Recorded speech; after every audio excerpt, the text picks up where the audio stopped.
পারিবারিক বারবিকিউতে আমার বোন গলা ফুলিয়ে বলল, বাবা অবশেষে বাড়িটার মালিকানা আমার নামে সাইন করেছে, তুমি কিছুই পাবে না। মা হেসে বললেন, এটাই ন্যায্য। আমি কাজ ঝাঁকালাম, ভালোই তো, শুধু মনে রেখো তুমি শিগগিরই উচ্ছেদ নোটিশ পাবে, কারণ বাড়িটার মালিক আমি। গ্রিলের সিজল ধীরে থেমে গেল, সবাই জমে গেল। আমার কাকা বিয়ার ফেলে দিলেন, চাচাতো ভাইয়ের বাচ্চারা দৌড়ানো বন্ধ করলো, এমনকি বেড়ার ওপারে দাঁড়ানো প্রতিবেশীও চুপ হয়ে গেল। ক্লেয়ারের মুখের হাসি মিলিয়ে গেল। কি বাড়ি?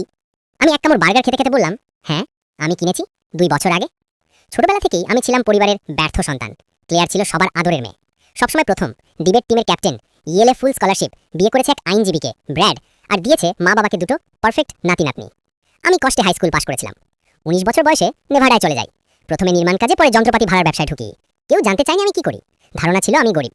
প্রতি থ্যাঙ্কসগিভিং, ক্রিসমাস, গ্রীষ্মের বারবিকিউ সবসময় একই কথা শুনতাম, এই বাড়িটা একদিন ক্লেয়ারের হবে। মা তার হাত ধরে বলতেন, সবকিছু তোমার প্রাপ্য সোনা। আমি আশা বন্ধ করে দিয়েছিলাম কিছুদিন, সহজ ছিল, কিন্তু খেয়াল রাখা বন্ধ করিনি। 3 বছর আগে দেখলাম বাবা খুব ক্লান্ত, বয়সজনিত নয়, মানসিক ক্লান্তি। কফি ঢালার সময় হাত কাঁপত, মা প্রায় রাগ করতেন। আমি কিছু জিজ্ঞেস করিনি, আমরা এমন পরিবার নই। এক রাত 2টায় ফোন বেজে উঠল, বাবার নাম স্ক্রিনে। হ্যালো। ওপারে ভারী নিঃশ্বাস, পেছনে বারের শব্দ। বাবা মাতাল ছিলেন। তোর মা আমাকে পাগল করে দিচ্ছে এই বাড়িটার মালিকানা নিয়ে, তিনি বললেন। ক্লেয়ার বারবার জিজ্ঞেস করছে কবে বাড়িটা তার নামে হবে। তার কণ্ঠ কেঁপে উঠল। প্রপার্টি ট্যাক্স 3 গুণ বেড়ে গেছে, জোনিং সমস্যা, দ্বিতীয় মর্টগেজ, ক্রেডিট কার্ড, সব শেষ। তোর মা অর্ধেকও জানে না। আমি উঠে বসলাম। বাবা কত দেনা? চুপ। বাবা কত? 2,40,000 প্রায়। আমি মনে মনে হিসাব করলাম। আমি তখন আমার 3য় রেন্টাল প্রপার্টি বিক্রি করেছি, ব্যবসা দারুণ চলছিল। আমি যদি বাড়িটা কিনে নিই? কি? বাড়িটা আমি কিনবো বাজার দামে, তুমি আর মা থেকে যাবে যতদিন ইচ্ছা। তোর তো এত টাকা নেই। আছে। দীর্ঘ নীরবতা। তারপর, তুই সত্যি এটা করবে? হ্যাঁ, কিন্তু ক্লেয়ার যেন না জানে। 3 সপ্তাহের মধ্যে ডিল সম্পন্ন হলো, সব ঋণ পরিশোধ করলাম, তারা রইলেন, আমি হলাম তাদের বাড়িওয়ালা, কিন্তু ভাড়া বছরে $1। 2 বছর ধরে ক্লেয়ার ভাবছিল কাগজপত্র প্রসেসে আছে।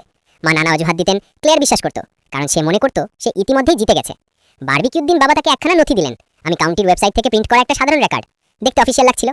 সে সেটা উঁচু করে ধরল। অবশেষে আমি যা প্রাপ্য সেটা পেলাম। তারপর আমার দিকে তাকিয়ে বলল, তোমার উচিত ছিল ভালো ছেলে হওয়া। আমি বললাম, আমি বাড়িটার মালিক, 2 বছর হলো। মায়ের মুখ ফ্যাকাশে, বাবা চুপ। বাবা? তিনি তাকালেন না। বাবা তুমি? আমরা টাকার জন্য বাধ্য হয়েছিলাম, তিনি বললেন। ও আমাদের সাহায্য করেছে। 2 বছর? 2 বছর ধরে আমার সাথে মিথ্যা বলেছ? আমরা জানতাম না কিভাবে বলবো, মা ফিসফিস করলেন। ক্লেয়ার আমার দিকে চেয়ে বলল, তুমি এটা করেছো আমাকে অপমান করার জন্য? না, আমি বললাম। তুমি কোথায় ছিলে যখন তারা রাত 2টায় কাঁদতে কাঁদতে ফোন করেছিল? সে কিছু বলতে পারল না। আমি উঠে দাঁড়ালাম, জিন্সের ধুলো ঝাড়লাম। ভাড়ার সময় 1ম তারিখে, দেরি করো না। ব্র্যাড তাকে থামালো।